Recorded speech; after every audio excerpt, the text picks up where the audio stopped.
მოგესალმებით. მე მეკიტა ლახაძე ვარ, გეოგრაფი. დავთხოვ მეათე კლასელებს, რომ შემოგვიერთდეთ ტელეეკრანებთან და დავიწყოთ ჩვენი საინტერესო გაკვეთილი. გაგახსენებთ წინა გაკვეთილის თემას, ჩვენ ვისაუბრეთ ჩინეთის სახალხო რესპუბლიკის შესახებ.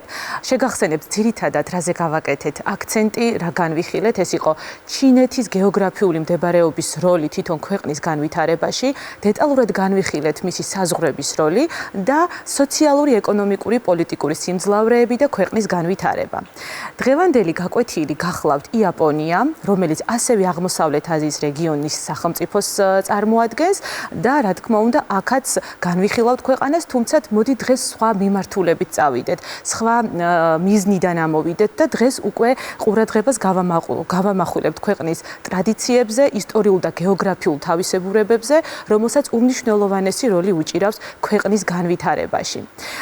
კიდევ ერთხელ დავაზუსტებ, აღმოსავლეთ აზიის ქვეყანა, რეგიონის ქვეყანა, რომელიც გახლავთ კუნძულოვანი, ძველი კუნძულოვანი ცივილიზაცია, ცხელი წყაროებით, გამორჩეული პეიზაჟებით და რა თქმა უნდა, განცალკევებით მდგომი თვითონ აზიის კონტინენტისგან და აზიის მატერიკული ნაწილისაგან.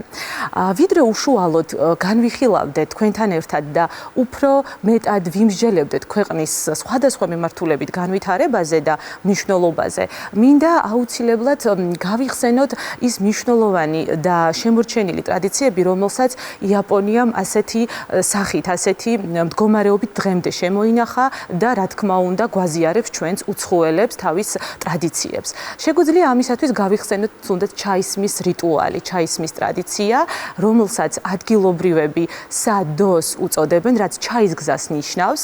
ეს ყველაფერი მოდის ჩინეთის ცივილიზაციიდან, მაგრამ სამწუხაროდ ჩინეთში ეს რიტუალი დღეს უკვე აღარ სრულდება და იაპონელებმა სწორედ ეს განსხვავებული ტრადიცია დღემდე შემოინახეს, თუმცა აქაც მხოლოდ ბუდისტური ტიპის ტაძრებში ხდება ამ რიტუალის განხორციელება და დამოკიდებულია ძალიან ბევრ მნიშვნელოვან წესთან. თუნდაც ის, რომ თუ მწვანე ჩაის და ამ შემთხვევაში ყოველთვის მწვანე ჩაია გამოყენებული, გოგრით მოხატული ტიპის ჭურჭელით მიირთმევთ, ესე იგი გისურვებენ ჯანმრთელობას.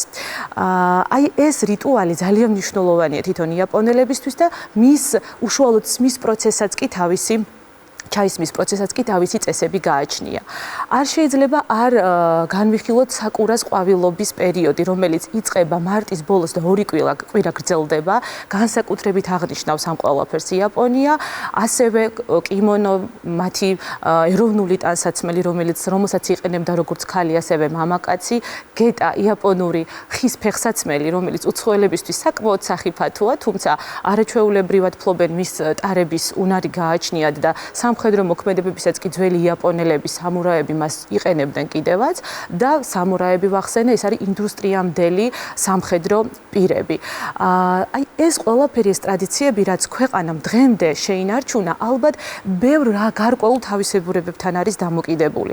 სწორედ დღეს ჩვენ მე თქვენთან ერთად შევეცდები ეს თავისებურებები დაგანახოთ და როგორ მოვიდა დღემდე იაპონია. როგორ შეძლო მან ამ ყველაფრის ამ ფორმით შენარჩუნება. თუ დასავლური სამყაროდან შევხედავთ, დასავლეთი იაპონიას აღიქვამს სრულიად მაღალ განვითარებულ, ძლიერ სოციალური, ეკონომიკური, პოლიტიკური და ტექნოლოგიური ძლიერ ქვეყანას თავისი ტრადიციული ატრიბუტების თანმხლებით. მაგრამ მნიშვნელოვანია ალბათ დავსვათ კითხვა და ეს კითხვა თქვენთვისაც საინტერესო იქნება, თუ როგორ მოახერხა ის, რომ იაპონიამ როგორც აღმოსავლურმა სახელმწიფომ პირველმა შეძლო დასავლეთის სახელმწიფოებთან ერთად ასეთი სერიოზული ცვლილება, წამყვანი პოზიციები, წამყვანი სტატუსი მოეპოვებინა. ამიტომ უმჯობესია მივყვეთ თანმიმდევრობით და გამოვიტანოთ როგორც გეოგრაფიული, ისტორიული, კულტურული თავისებურებების როლი ქვეყნის განვითარებაში.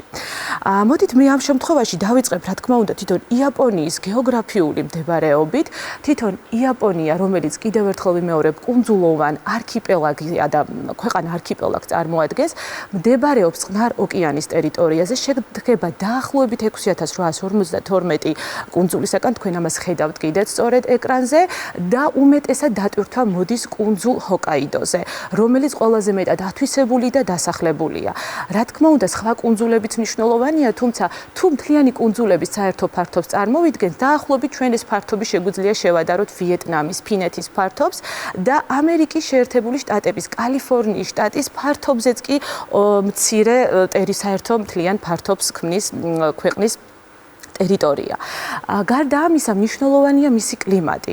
კლიმატის ჩამოყალიბებაში ხელს უწყობს მუსონური ჰაერის მასები, მუსონები, ასევე ძალიან მნიშვნელოვანია თვითონ წყნარი ოკეანეში არსებული თბილი და ცივი დინებები, რომელიც მოცემულ რეგიონში თევზჭერისათვის სასიკეთო და ხელსაყრელ თევზჭერის რაიონებსაც ქმნის და ქვეყანა ამას თავის სასიკეთოდ იყენებს. თუ წავალთ თუ როგორ მოხდა თვითონ იაპონიის ცივილიზაციის ჩამოყალიბება, აქ უნდა აუცილებლად ვთქვათ ოსაკას დაბლობი, სადაც პირველი იაპონური ცივილიზაციის ჩამოყალიბება დაიწყო. სწორედ აქ მდებარეობს დღეს ძალიან მნიშვნელოვანი ქალაქი კიოტო.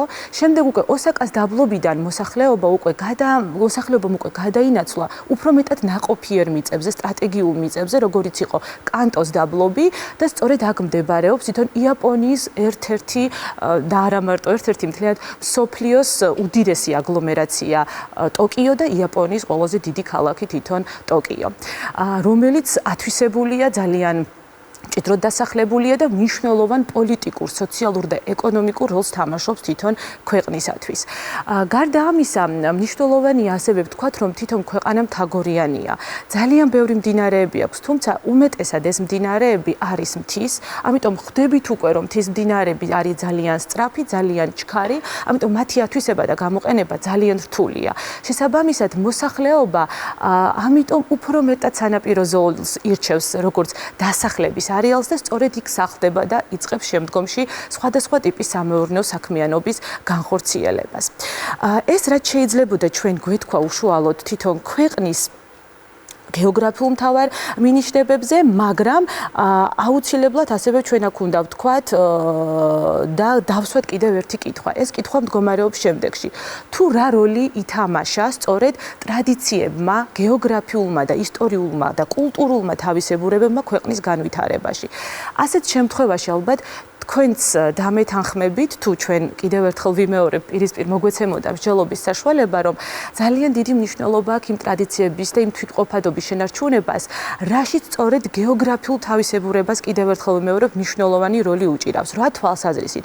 ის ბევრად დაშორებით მდებარეობდა სხვა ქვეყნებისგან, სხვა ტერიტორიებისგან, ასევე განცალკევებით ყოფნამ სწორედ ხელი შეუწყო აი ამ თვითყოფადობის შენარჩუნებას და ერთი რამ უნდა ითქვას, ის თითქმის არასდროს არ ყოფილა უცხო დასავლური ძალების მხრივ ათვისებული და დაპყრობილი.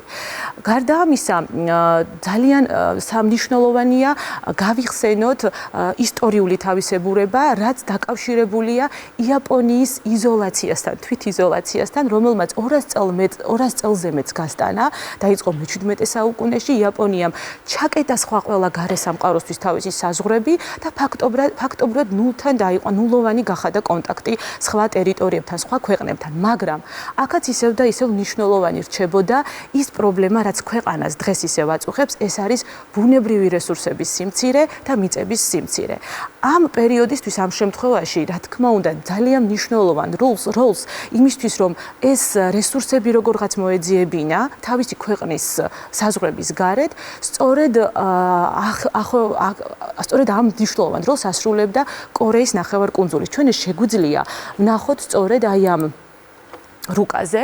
თქვენ ახლა გამოჩნდება უშუალოდ ეს რუკა და თქვენ რუკაზე უკვე დაინახავთ თვითონ იაპონიას და კორეის ნახევარკუნძულს და სწორედ კორეის ნახევარკუნძული წარმოადგენდა მნიშვნელოვან დერეფას ის რომ გადასულიყო აზიის კონტინენტისაკენ და აზიის კონტინენტთან ქონოდა მჭიდრო კავშირი.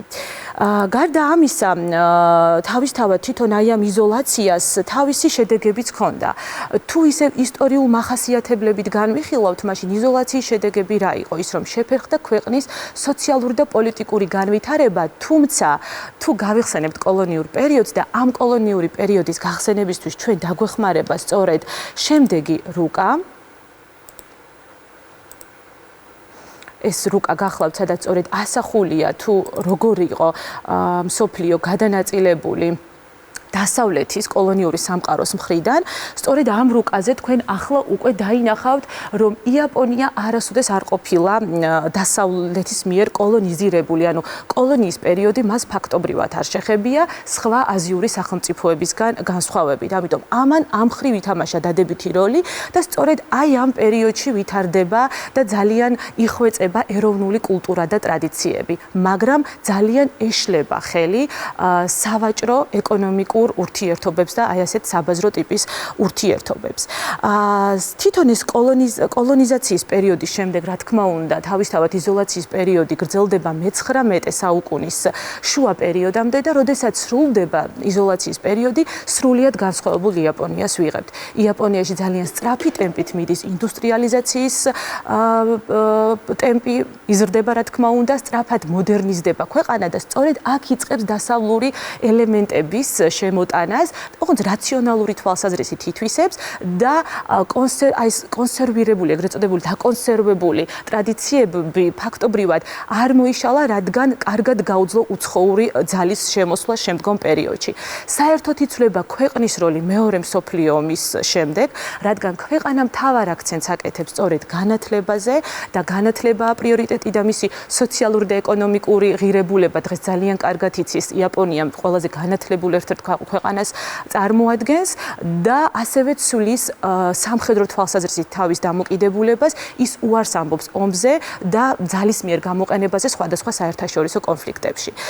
ეს ჩვენ განვიხილეთ ისტორიული, ტრადიციული კავშირი გეოგრაფიულ თავისებურებებთან, მაგრამ მოდით შევეხოთ იმ სისუსტეებს, რაც შეიძლება სირთულეებში დავინახოთ იაპონიის გეოგრაფიულ მდებარეობას, როდესაც ვეხებით და ეს გახლავთ მისი კიდევ ერთხელ ვისაუბრობ მთიანი ტერიტორია, ძალიან ართულებს ეს ყველაფერი, რომ უფრო ბეტი ტერიტორიები იქნას ათვისებული და გამოყენებული საყოფაცხოვრებო პირობების თვალსაზრისით დიდძალ ფინანსებთან არის დაკავშირებული. ამას ემატება, რომ საცხოვრებელი და დაახლოებით დასამუშავებელი მიწები თითქმის იმდენივე აქვს, რაც სამხრეთ კორეას. და მისი მთავარი გამოწვევა კიდევ შემდეგია, რომ რა გააკეთოს მოსახლეობის ასეთი დიდი რაოდენობა, როგორ დააკმაყოფილოს შესაბამისი რესურსებით და თუ ჩვენ შევხედავთ სიმჭიდროვის რუკას, თვითონ იაპონიის სიმჭიდროვის რუკას დავინახავთ შემდეგ რაღაცას, რომ სადაც სასოფლო სამეურნეო რეგიონებია, უფრო მეტად იქ ნაკლებად არის სიმჭიდროვე გამოხატული და ნაკლებად არის მოსახლეობა დასახლებული და უფრო მეტად ათვისებულია სწორედ აღმოსავლეთი წყნარი ოკეანის აღმოსავლეთ სანაპირო ხაზი, კუნძულ ჰონსიუზე მოდის, ისევ ვიმეორებ, დატვირთვა, სადაც ძალიან მაღალი ურბანიზებული და შესაბამისად ინდუსტრიული სარტყელი გვაქვს წარმოდგენილი. ასევე ურბანული თვალსაზრისით თქვენ შეგიძლიათ ახლა იხილოთ უკვე ეს წრიული დიაგრამა, სადაც ჩანს, რომ ძალიან მაღალ ურბანიზებულია და საქალაქო დასახლებები ძალიან დიდ ტერიტორიაზეა წარმოდგენილი თვითონ იაპონიის სახელმწიფოს ფარგლებში. და რაც თავარია, მე ვთქვი, რომ რესურსების მოძიება სჭირდება იაპონიას, მაგრამ ყველა ის დარგი, ეკონომიკური დარგი, რომლითაც არის ქვეყანა განვითარებული და ცნობილი, ეს არის მანქანათმშენებლობის მიმართულება, თანამედროვე ტექნიკის წარმოება, მათ შორის საბანკო საფინანსო საქმე, ყველაფერი უმეტესად ეყრდნობა უცხოურ ნედლეულს, მაგრამ საინტერესო რამ არის, ძალიან დიდ მოგებას ნახულობ სწორედ უცხოურ ნედლეულზე ნაწარმოები პროდუქციის ვაჭრობის შედეგად. და 2010 წლიდან იაპონია შეეცადა, რომ თავისი ელექტროენერგიის გამომუშავება დამოუკიდებელი, შედარებით დამოუკიდებელი გაეხადა და გადავიდა ბირთვული ენერგიის ატომურ ინდუსტრიაზე და სწორედ მოხდა ერთი რამ. კიდევ ერთი სირთულე. ქვეყანა მდებარეობს სრულიად განსხვავებული 4 მნიშვნელოვანი ტექტონიკური ფილის შესაყარზე, რაც ძალიან ხშირად იწვევს ძლიერ მიწისძვრებს, ცუნამებს და თავისთავად სწორედ აი ამ სირთულემ კიდევ ერთი სირთულე შეუქმნა ქვეყანას 2011 წელს ძლიერი მიწისძვრის დროს, როდესაც დაზიანდა ფუკუსიმას ძალიან დიდი ატომური ელექტროსადგური, რა თქმა უნდა მოხდა ძალიან სერიოზულად მასზე სამუშაოების ჩატარება, მაგრამ ყველა რიგითი ატომური ელექტროსადგური ფაქტობრივად გათიშეს და დღეს სულ რაღაცა 4%-ია, რასაც ატომური ელექტროსადგურებით გამოიმუშავებს ელექტროენერგიას ქვეყანას. ანუ შიდა რესურსი ისევ შეუმცირდა და უმეტესად ისევ დამოკიდებულია იმპორტზე და უცხოურ, რა თქმა უნდა, ნედლეულზე. მაგრამ საერთო ჯამში მოდით შევაჯამოთ. მე შევეცადე, რომ თქვენთვის დამენახვებინა ეს ქვეყანა ყველა იმ მიმართულებით, გამოვსულიყავით ტრადიციებიდან, გამოვსულიყავით ისტორიული მახასიათებლებიდან, გეოგრაფიული მახასიათებლებიდან, თქვენ შეგიძლიათ იფიქროთ იმსჯელოთ ამ საკითხთან მიმართებაში და თავისთავად თქვენი დამოკიდებულება ჩამოგიყალიბდეთ და თუ მოგეცემათ საშუალება ეწვინოთ აი ამ საოცრად გამორჩეულ ქვეყანას. მე ახლა ამით მინდა რომ ჩვენი გაკვეთილი დავასრულო, დაგემშვიდობოთ, მშვიდობიანი დღეები გისურვოთ და შემდეგი ქვეყანა იქნება თურქეთი, ჩვენი მეზობელი, სტრატეგიულად მეზობელი და მნიშვნელოვანი სახელმწიფო. მომავალ შეხვედრამდე.